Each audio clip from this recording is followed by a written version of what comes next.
السلام علیکم listeners and readers, کیسے ہیں آپ سب؟ ناول تم میرے نگاہ میں ہو، ریٹن بائی منتہا چوہان، بہت ہی رومانٹک، ایموشنل اور چائلڈہڈ بیسڈ ناول ہے۔ لسنرز، اپنی موجودگی کا احساس پلیز دلوا دیا کریں لائک اور کمنٹس کی صورت میں۔ پلیز پلیز پلیز اپنے کمنٹس بھی ضرور دیا کریں۔ تو چلتے ہیں نیکسٹ ایپیسوڈ نمبر 13 کی جانب۔ کمل ایک جھٹکے سے سانس لیتی آفتاب کے سینے سے جا لگی۔ آفتاب نے کسی بھی متاع حیات کی طرح کمل کو اپنی باہوں میں بھرا۔ دونوں کے چہرے اگلے لمحے آمنے سامنے تھے اور دونوں ایک دوسرے کی سانسوں کی تپش اپنے چہرے پہ محسوس کر رہے تھے۔ ایک کی آنکھیں اللہ کے تشکر سے بند تھی اور دوسرے کی آنکھیں اس دیوانے کو دیکھتی چلی جا رہی تھی۔ سانس میں تیری سانس ملی تو، سانس میں تیری سانس ملی تو مجھے سانس آئی، مجھے سانس آئی۔ کمل سب کچھ بلائے اس شخص کو برفتگی سے بس یکٹک دیکھی جا رہی تھی جو کچھ پل پہلے اسے مار دینا چاہتا تھا۔ اسے اپنے ساتھ لگایا اور اس کے وجود میں سانس چلتی دیکھ کے آنکھیں موندے اس کے ماتھے کے ساتھ ماتھا ٹکا دیا۔ آ آ آ فف فف فف پی پی بمشکل زبان سے ادا ہوا۔ آفتاب نے جھٹ سے آنکھیں کھول دیں اور اگلے ہی لمحے اسے اپنی بے خودی کا احساس جگا اور نظروں کا زاویہ بدلتا اٹھ کھڑا ہوا اور رخ پلٹ گیا۔ کمل بھی زمین پہ ہاتھ رکھتے دوسرا ہاتھ دیوار کے ساتھ رکھے اٹھی۔ آپ مجھے مارنا۔ کمل کو آفتاب پہ بہت دکھ ہوا، جس نے سچائی جانے بنا ہی اسے سزا دینا چاہی۔ اس کی پیٹھ دیکھتے ہی آنسو ضبط کرتے بس اتنا ہی کہہ پائی تھی کہ آفتاب ایک پل کو آنکھیں بند کر کے دوبارہ کھولتے جھٹکے سے مڑا اور کمل کو دیوار کے ساتھ پن کر گیا۔ اس اچانک آفتاب پہ کمل پھر سے بری طرح بوکھلائی۔ میرے علاوہ کسی اور کے بارے میں سوچا بھی تو جان سے مار دوں گا، اور اس کا ایک نمونہ تو تم نے دیکھ لیا۔ اور اگلی بار دھمکی بھرا لہجہ تھا آفتاب اس کی طرف سے ایک دم سے۔ اینڈ آئی سویئر پچھتاوا بھی نہیں ہوگا مجھے۔ جنون سے بھرے انداز میں وہ شیر کی طرح گراتے کمل کے کانوں میں کہتا۔ کمل کے پورے جسم میں سنسری دوڑا گیا۔ کمل کا دل بری طرح دھڑکنے لگا۔ اسے تو سمجھ میں نہیں آ رہا تھا کہ آفتاب خان یہ کیا کہنے جا رہا ہے۔ جھٹکے سے وہ پیچھے ہٹا۔ بہت شوق ہے نا تمہیں نکاح کرنے کا، تو اب ہوگا نکاح۔ نکاح؟ ہمارا نکاح؟ آفتاب شیر خان کے ساتھ نکاح؟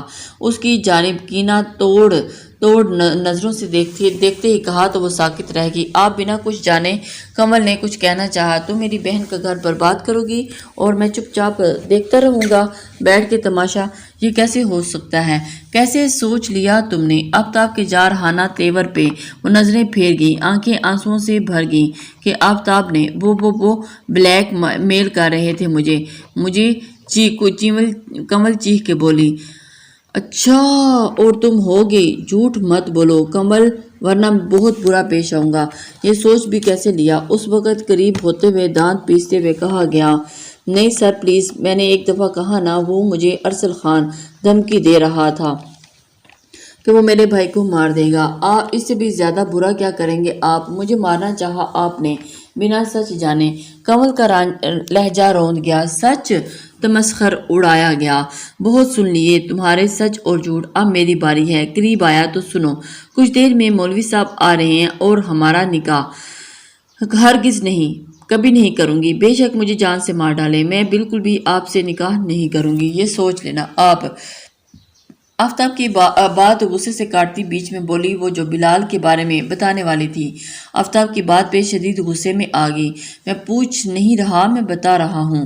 آفتاب نے سینے پہ ہاتھ باندھے مطمئن انداز میں کہا۔ آپ غلط کر رہے ہیں، مجھے جانے دیں یہاں سے، میرا جانا بہت ضروری ہے پلیز۔ اس نے منت سماجت والے لہجے میں کہا۔ اب کی بار اس کا لہجہ بہت منت میں تھی۔ نکاح کے بعد یہاں سے جا سکتی ہو، اس سے پہلے نہیں، قطعی انداز میں کہا۔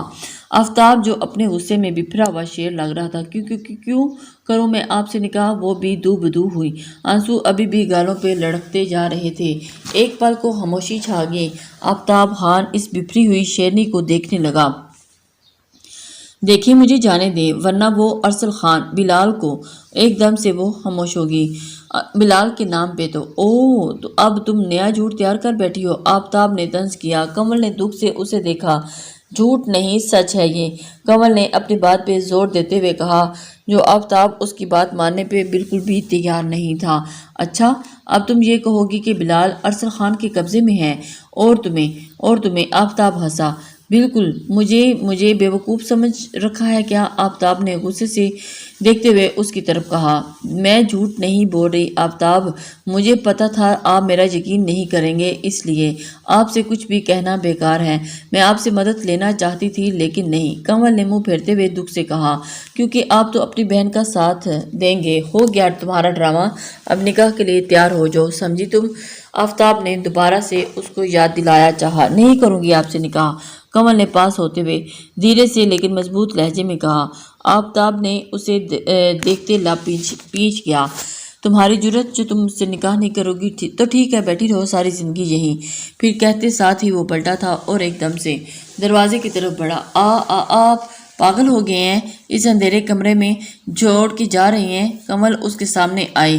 آفتاب، شیر خان اس سے بھی زیادہ سخت سزا دیتا ہے، سمجھی تم؟ تمہارے لیے بس تھوڑی سی رعایت کی ہے، کیونکہ کہہ کے اس کے پاس سے نکلنا چاہا۔ نہیں، مجھے جانا ہے ورنہ وہ بلال کو۔ نہیں پلیز کنول کو بلال کی فکر ہوئی۔ اگر آفتاب نے اسے واقعی یہاں قید کر لیا تو بلال کو کیسے بچا پائے گی؟ اچھا، اگر اسے بچانا ہے تو یہاں سے نکلنا ہوگا۔ کنول نے اس بات میں سر ہلایا۔ آفتاب نے بات جاری رکھی، اور یہاں سے نکلنے کے لیے تمہیں نکاح کرنا ہوگا، کیونکہ میں اپنی بہن کا گھر برباد ہونے نہیں دوں گا، کسی بھی صورت میں نہیں۔ اب خود فیصلہ کر لو کہ تمہیں کیا کرنا ہے۔ آفتاب نے کہتے ہی اس کی آنکھوں میں جھانکا جو اسے بہت ہی راز اپنے اندر رکھے ہوئے تھی۔ کنول نے ایک نظر اسے دیکھا اور کھلے دروازے سے باہر بھاگنا چاہا، لیکن کہ آفتاب اس کی یہ حرکت نوٹ کر لی اور ایک ہی جس سے اسے جا لیا۔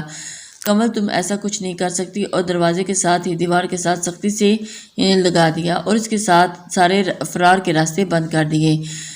چھوڑے مجھے، وہ سٹ پٹائی۔ نہیں، چھوڑنا ہی تو نہیں ہے، اسی کے انداز میں اس کو جواب دیا گیا۔ دونوں ہاتھ دیوار کے ساتھ لگائے چہرے کے پاس چہرہ کرتے ہوئے جنونی انداز میں کہا گیا، آفتاب خان اس وقت بے حد جنونی تھا، آپ غلط کر رہے ہیں، مجھے جانے دیں پلیز۔ پھر منت کی گئی۔ کنول نے بہت ہی منت کی، لیکن نکاح کے بعد ہی اس کے چہرے پہ اپنی گرم سانسیں محسوس کرتے ہوئے چھوڑتے ہوئے وہ کنول کو بہت جنونی لگا کہ کنول ایک پل کو سہم گئی۔ دونوں کی نظروں کا تبادلہ ہوا اور پھر ایک دوسرے کی پلکیں گرا کر اٹھائیں۔ کنول نے پلکیں گرا کے اٹھائیں کہ کچھ نہ تھا کہ اس کی آنکھوں میں گلے شکوے، شکایتیں، درد، دکھ، غم، سب کچھ تھا۔ اگر آپ کی یہی شرط ہے تو ٹھیک ہے، میں آپ کی شرط مجھے قبول ہے، میں آپ سے نکاح کروں گی، لیکن میری بھی ایک شرط ہے۔ کچھ پل کی خاموشی کے بعد ایک ہاری ہوئی آواز میں کنول نے کہا۔ آفتاب خان جو اس کی طرف ہی دیکھے جا رہا تھا، لیکن آپ وعدہ کریں نکاح کے بعد مجھے نہیں روکیں گے، مجھے جانے دیں گے؟ بالکل ٹھیک، کنول نے یقین کرنا چاہا، جبکہ آفتاب ہنسا۔ وہ ہنستے ہوئے پیچھے ہٹا اور اس کی ہنسی میں ایک طنز تھا۔ اچھا، اب جو آپ کو ہوگی مجھے وہ ماننا ایک لمحے کو مجھے لگا کہ تم سچ کہہ رہی ہو سکتا ہے بلال کو ہی بچانے کے لیے تم ارسل خان سے، لیکن نفی میں سر ہلایا۔ تم اگر سچی ہوتی تو کبھی مجھ سے نکاح کے لیے راضی نہ ہوتی۔ ایک بات پہ زور دیتا، چبا چبا کے الفاظ ادا کیے۔ بہت جلد آپ کو سچ اور جھوٹ کا پتہ چل جائے گا، اور اس وقت آپ کے پاس پچھتانے کے لیے کچھ بھی نہ ہوگا۔ اپنی بہن کا گھر برباد ہونے سے تو آپ بچا لیں گے، لیکن میرے ساتھ کیے اس عمل کی بھرپائی آپ ساری زندگی نہیں کر پائیں گے۔ دکھ سے کہتی وہ آنسو گالوں سے صاف کرتی آفتاب کو اپنے دل سے قریب لگی۔ جی چاہا کہ آگے بڑھ کر اس کے آنسو پونچھے، لیکن اگلے ہی پل عظمیٰ کا چہرہ آنکھوں کے سامنے لہرایا تو وہ بڑھتے ہاتھ واپس کھینچ لیے اور لب پیچھے باہر نکلنے لگا کہ دروازے میں رک کے واپس پلٹا۔ کنول کا ہاتھ تھما۔ کنول نے نظر اٹھا کے آفتاب کے سپاٹ چہرے کی طرف دیکھا۔ آفتاب کنول کو لیے اپارٹمنٹ میں کے اندرونی حصے کی جانب بڑھا اور ایک روم میں لے جا کر وہاں چھوڑا۔ وہ خاموش ہی رہی۔ خود باہر کھڑے سعدی کے پاس گیا۔ مولوی صاحب اور گواہ آ گئے۔ سوال داغا گیا۔ جی ہاں صاحب، لیکن وہ تجبس کا شکار ہوا۔ جی کیا ہوا؟ آفتاب کے ماتھے پر بل پڑے۔ سر وہ ایک دم سے، ہاں ایک بار کاظم کا فون آنے دیں، وہ سچ پتہ لگا لے کہ دے گا اس لڑکی سے نکاح، اور اس کے بعد پھر آپ نکاح کر لیجیے گا۔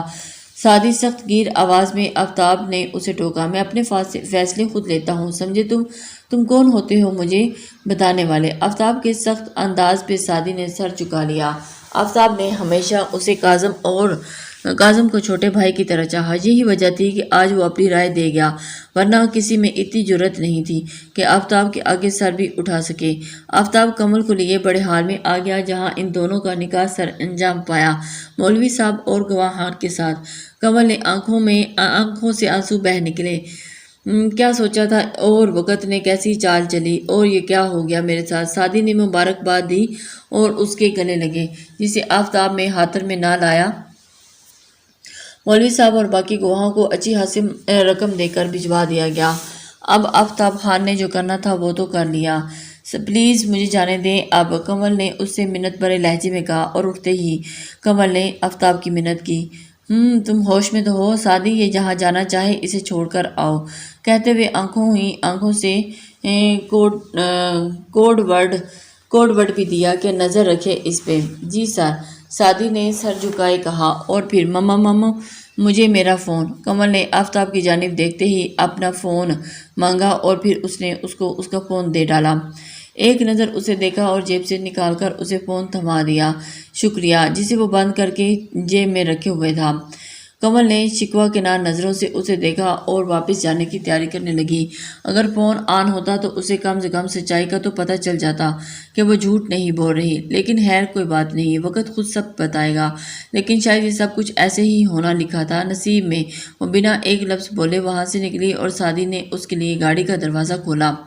دروازہ کھولتے ہی وہ گاڑی میں بیٹھ گئی۔ وہ بیٹھی تو سعدی نے گاڑی سٹارٹ کی۔ دور ریکنگ پہ کھڑے آفتاب کی نظروں نے آخر تک اس کا پیچھا کیا۔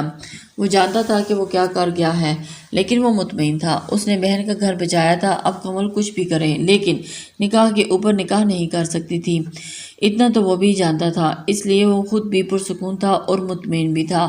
نہ چاہتے ہوئے بھی اس نے یہ قدم اٹھا لیا۔ رجسٹرار آفس کے باہر کمل نے گاڑی رکوائی اور نیچے اترتی بنا کچھ کہے اندر کی جانب بڑھ گئی۔ سعدی بہت چپ چاپ سا تھا۔ وہ کاظم سے مسلسل رابطہ کرنے کی کوشش کر رہا تھا، لیکن اس کا نمبر بند جا رہا تھا۔ اس وجہ سے وہ کافی پریشان ہوا کہ اس کا نمبر کیسے بند جا سکتا ہے، آخر ایسی کیا بات ہے۔ اس کی نظر آفس کے دروازے پہ تھی کہ کمل گئی اس کو کہ کاظم کی کال آ گئی۔ سعدی نے فوراً کال پک کی اور اسے ساری ڈیٹیل دے دی۔ ساری ڈیٹیل لینے کے بعد یہ سن کر سعدی کے پیروں تلے سے زمین ہی نکل گئی۔ موبائل اور فون سائڈ پہ رکھتے ہی سامنے آفس میں داخل ہوا، جو کہ وہاں اکا دکا ہی لوگ تھے، لیکن وہاں کمل کہیں نہیں تھی۔ ایکسکیوز می، یہاں ایک لڑکی آئی تھی نکاح کے لیے، وہ کہاں ہے؟ وہ ایک دم سے حیران ہوئی لڑکی۔ سعدی کو سمجھ نہ آیا کہ کس طرح کمل کا پوچھے، تو جو دماغ میں آیا پوچھ لیا۔ وہ سامنے والے نے ایک دم سے، لڑکی؟ لیکن ابھی تو کوئی نہیں آئی، اور ویسے بھی رجسٹرار آفس کا ٹائم ختم ہو گیا ہے، وہ جا چکے ہیں، آپ کل آئیے گا۔ سعدی تو پریشان ہو گیا، اسے کچھ سمجھ میں نہیں آیا کہ آگے سے لمبا چوڑا جواب ملا گیا۔ سعدی لب پیچ گیا، ایک بار پھر کمل کو ڈھونڈنا چاہا، لیکن وہ وہاں ہوتی تو ملتی نہ۔ وہ اسے ایک لمبا چوڑا چکمہ دے گی۔ ایکسکیوز می، کیا یہاں سے باہر جانے کا کوئی راستہ اور بھی ہے؟ وہ ان سے پوچھنے لگ گیا۔ ایک شخص سے پوچھا۔ اس سے پہلے تو سعدی کو سر سے پاؤں تک پسینہ آ گیا، اور دیکھا اور پھر حیران ہو کر اسے بتانے لگا۔ پھر قریب ہوا۔ کیا بات ہے؟ کیا کسی کو بھگا کے نکاح کر رہے ہو؟ نہیں، ایسی کوئی بات نہیں ہے، بکواس۔ سعدی نے لب پیچھے، ایسی کوئی بات نہیں ہے، جو پوچھا ہے وہ بتاؤ، جلدی کرو، میرے پاس ٹائم نہیں ہے۔ ایک نہیں 3 راستے ہیں یہاں سے باہر نکلنے کے، لیکن بنا پیسوں کے نہیں بتاؤں گا۔ وہ شخص اپنی مطلب کی بات پہ آیا تھا۔ اوکے، سعدی نے فوراً سے، جبکہ سعدی کو یقین ہو گیا تھا کہ کمل چکمہ دے کے وہاں سے جا چکی ہے۔ اب آفتاب خان کو کیا جواب دے گا؟ اسے یہی سوچ کے ہی پریشانی لاحق ہو رہی تھی۔ وہ نہ چاہتے ہوئے بھی اس نے اس آدمی کو پیسے دیے اور باہر کا راستہ پوچھنے لگا۔ کمل اس قدر چلاک ہو سکتی ہے، اس نے سوچا نہیں تھا۔ آٹو کرواتی وہ ارسل خان کے بتائے ہوئے ایڈریس پہ پہنچی۔ سڑک بالکل سنسان تھی، کوئی بھی رات کے اس وقت وہاں موجود نہ تھا۔ سنسان سڑک پہ وہ آٹو میں بیٹھی، ایک طرف وہ کھڑی تھی اور دوسری طرف ارسل خان اپنے 2 گن مین کے ہمراہ کھڑا کمل کو گھور رہا تھا۔ بلکہ ویلکم، ارسل نے باہیں پھیلائیں۔ بلال کہاں ہے؟ سامنے جاتے سخت لہجے میں پوچھا۔ کیا کہا تھا نا نکاح کے بعد ملے گا؟ بلال، تو پھر سگریٹ نکال کے سلگایا گیا اور دھواں ہوا کے سپرد کیا۔ ارسل خان نکاح ہو گیا ہے، غصے میں اس کا نام لیتے ہی اگلے پل خوشی سے بتایا، اور پھر وہ ارسل خان کے چہرے پہ بھی مسکراہٹ بکھری۔ واہ کیا بات ہے، گڈ جاب کہتے ہوئے کمل کو شاباشی دی اور گاڑی میں بیٹھنے کا اشارہ کیا۔ خود بھی بیٹھا اور ڈرائیور کو چلنے کا اشارہ کیا۔ ہمارا پلان سکسیسفل رہا، فائنلی اس نے نکاح کر ہی لیا، کمل نے مسکراتے کہا کہ پلان بھی تو پاورفل تھا نا۔ ارسل نے بھی ہاں میں ہاں ملائی اور پھر دونوں ہی کامیاب ہو گئے۔ یہ سب آپ کی وجہ سے ممکن ہوا ارسل بھائی، تھینک یو سو مچ، آپ نے واقعی ہی بھائی ہونے کا حق ادا کیا۔ کمل نے دل ہی دل سے اسے کہا اور اس کا شکریہ ادا کیا۔ تم بھلے میرے منہ بھولی بہن ہی ہو، لیکن مجھے سگی بہنوں سے بھی زیادہ عزیز ہو، اور جو کچھ ماضی میں آپ کے ساتھ ہوا اس کا بدلہ لینے میں میں ہمیشہ آپ کے ساتھ ہوں۔ ارسل خان نے اسے اپنے ساتھ ہونے کا یقین دلایا۔ کمل کی آنکھیں نم ہوئیں اور پھر وہ اپنی سوچوں میں گم ہوگی۔ خیر آگے اب کیا پلان ہے؟ ارسل خان نے اس کی جانب دیکھا اور حیرانگی کی طرف سے کمل نے اس کی ایک نظر ارسل خان کی طرف دیکھا۔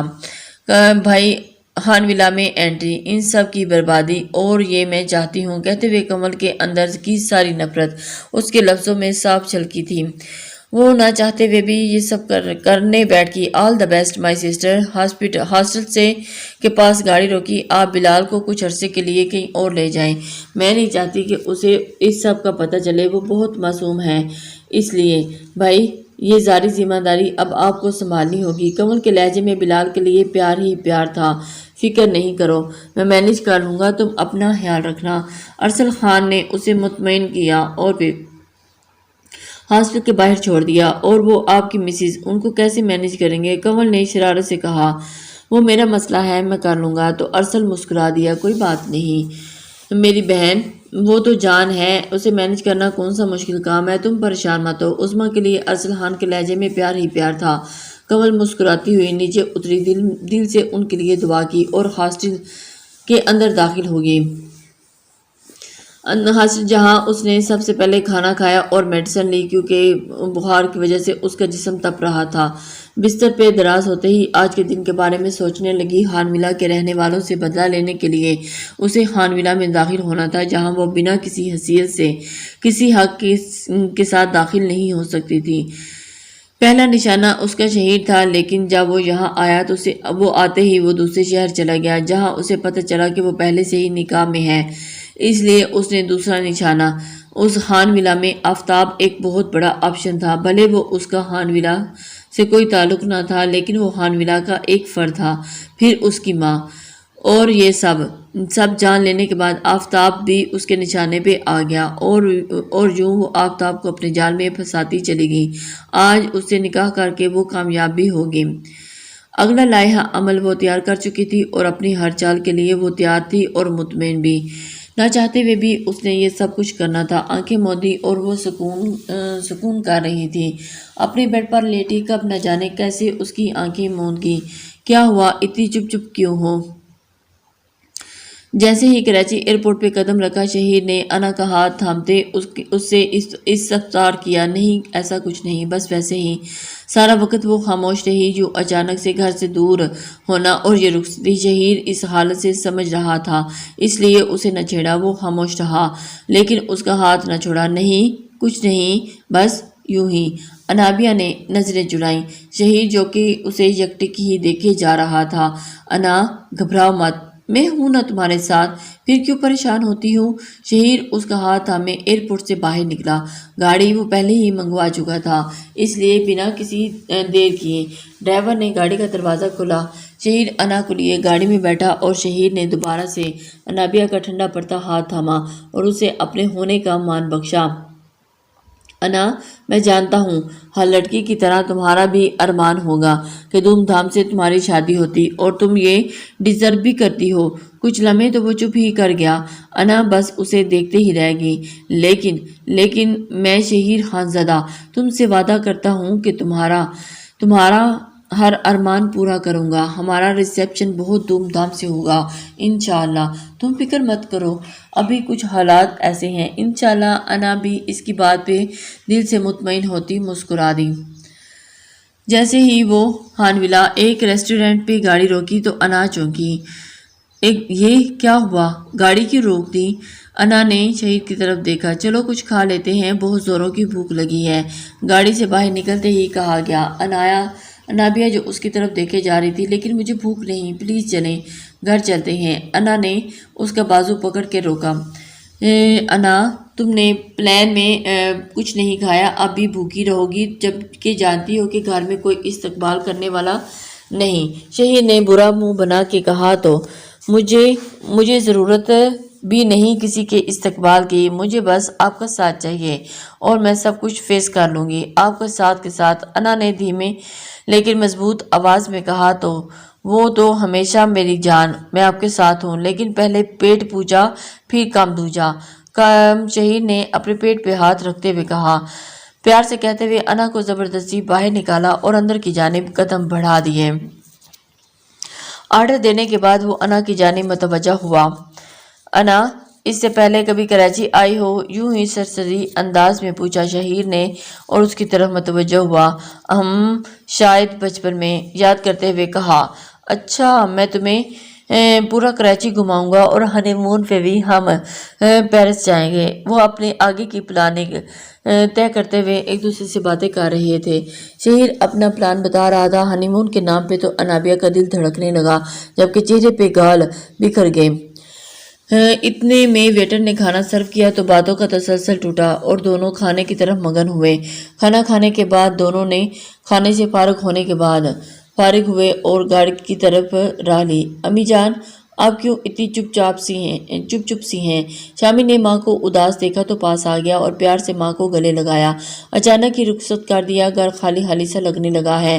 آنکھیں نم تھیں۔ امی جان، ایک دن تو بیٹیوں کو رخصت ہونا ہی ہوتا ہے، اب یوں اداس نہ ہوں، میں ہوں نا آپ کے پاس۔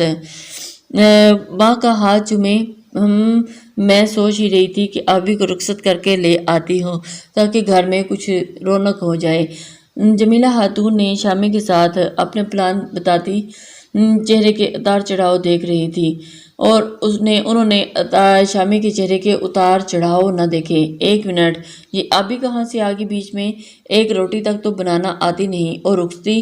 نہ بابا نہ، شامی نے ہاتھ جوڑے۔ نہیں آتی تو کیا ہوا، میں سکھا دوں گی سب، اور دیکھو بھی تو صحیح ہے کتنی لائق ہے میری بہو، اتنی چھوٹی سی عمر میں یونیورسٹی پہنچ گئی، باقی گھر کے کام بھی سیکھ لے گی، پورے یقین سے کہا جمیلہ خاتون نے۔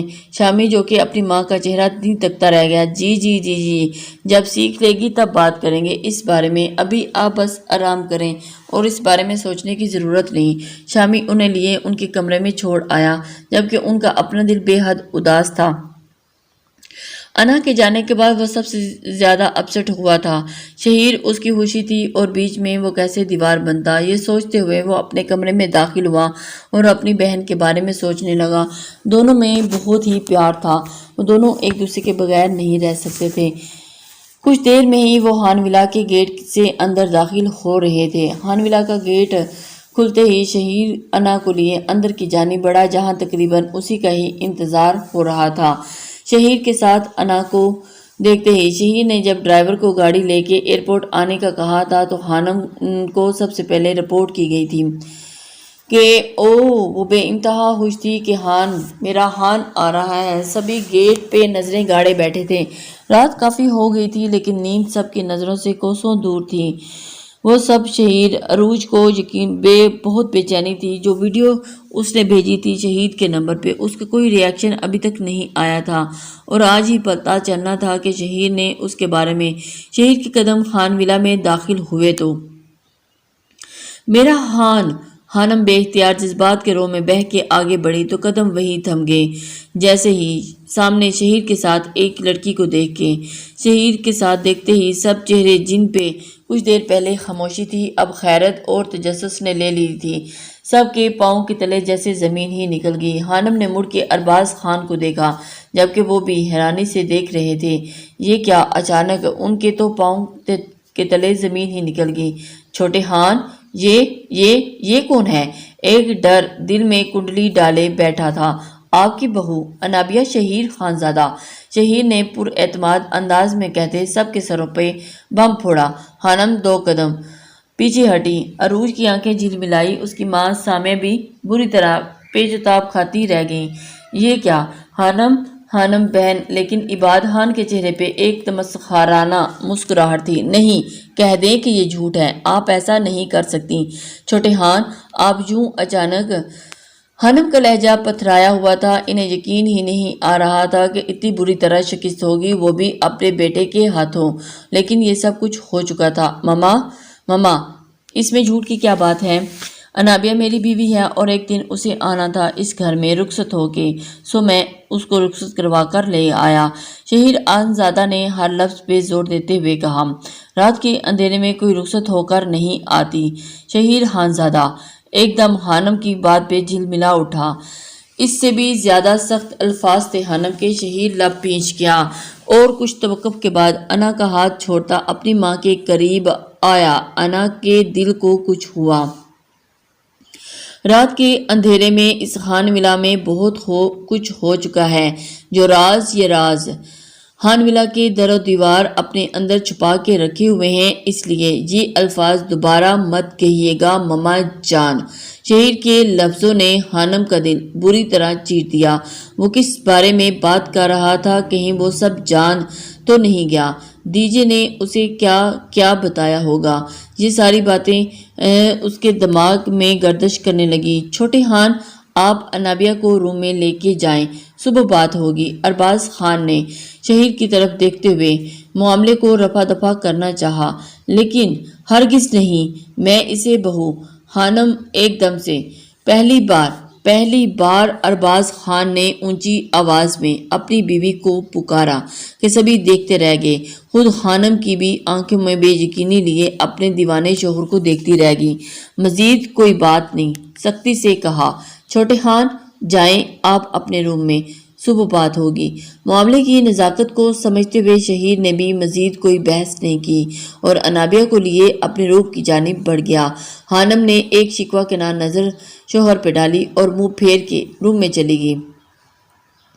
خانم کو یہ سب برداشت نہیں ہو رہا تھا اور ان کے جانے کے بعد ارباز خان سر تھامے اسٹڈی کی روم کی جانب بڑھے، وہ سوچتے ہوئے کہ دیکھا آپ نے، وہ لے آیا اسے، اب میرا کیا ہوگا؟ خانم فکر مندی سے ارباز خان سے بات کر رہی تھی۔ عروج نے دل گرفتہ ہوتے ہی ماں سے کہا، چپ ہو، ابھی کچھ مت کہو، مجھے آپا پہ پورا یقین ہے، وہ ہمارے ساتھ کوئی زیادتی نہیں ہونے دے گی، تم پریشان کیوں ہوتی ہو؟ سامیہ بی بی نے اب بھی بازی پلٹنے کا انتظار تھا۔ ایک بات میں آپ سے کہہ دوں، شہیر میرا نہ ہوا تو میں اسے کسی اور کبھی ہونے نہیں دوں گی، سب کچھ برباد کر دوں گی، سنا آپ نے؟ غصے سے دھیمی آواز میں کہتی وہ بھی اپنے کمرے کی جانب بڑھ گئی، جبکہ آج کی رات تو اس کی اب کانٹوں پہ ہی گزرنے والی تھی۔ عروج نہ چاہتے ہوئے بھی سوچ کے اس کا دماغ پاگل ہو رہا تھا۔ انا کمرے میں آتے ہی شہیر نے سامان ایک طرف رکھا اور بت بنی کھڑی انا کو پکارا تو وہ چونکی۔ ٹھیک ہو نا؟ جی۔ گہری سانس خارج کی اور پھر اس کے قریب آیا۔ یہاں آؤ، ہاتھ تھام کے گلاس ڈور کی دوسری طرف لے گیا اور ریکنگ کے پاس لے جا کر کھڑا ہو گیا۔ دیکھو، ادھر دیکھو، وہاں دیکھو۔ وہ اس کو سامنے کی طرف اشارہ کرتے ہوئے، وہ جو شہیر کی طرف دیکھ رہی تھی، اس کے کہنے پہ سامنے ونڈو سے باہر دیکھا جو اسی کی طرف متوجہ تھا۔ سامنے چاند بادلیوں سے اٹکلیاں کر رہا تھا اور چاند کی روشنی تھوڑی تھوڑی دیر بعد ظاہر ہو کے آنکھ مچولی کھیل رہی تھی، اور ایسے میں گارڈن کے بیچوں بیچ فاؤنٹین کا منظر انا کو حیران کر گیا۔ اس پہر یہ منظر بہت ہی دل فریب تھا۔ ماشاءاللہ، کیا خوبصورت نظارہ ہے، اٹس این امیزنگ، شہیر نے کہتے ہوئے کہا۔ انا سب کچھ بھولے رینکی کے پاس ہاتھ رکھے ہوئے نیچے دیکھتی گارڈن نظر ہوتی پورے ایریے پہ بھٹکتی چلی گئی۔ آپ کی امی جان نے تو خانولا کو بہت خوبصورتی سے سجایا ہے، بہت پیارا، ریئلی۔ شہیر اس کی طرف دیکھتے ہوئے انا دل سے تعریف کرتی شہیر کی جانب مڑی، جو بہت وارفتگی سے اس کے پیچھے کھڑا اسے دیکھے جا رہا تھا۔ انا کی پلکیں بھاری ہوئیں تو جھکتی چلی گئی۔ دل نے 120 کی رفتار سے سپیڈ پکڑی، واپس رخ آگے کی طرف موڑ لیا اور شہیر اس کے قریب ہوتا اس کے بالوں میں منہ چھپا گیا۔ ذرا سے بال ہٹائے تو نرم و ملائم گردن پہ نظریں جا ٹھہری۔ وہی بے اختیار ہوتے ایک گستاخی کر گیا۔ انا کا تو ایسا حال تھا کہ کاٹو تو بدن میں لہو نہیں، ٹھنڈی پڑتی جا رہی تھی۔ چلو اندر چلیں۔ شہیر نے اپنے حواس پہ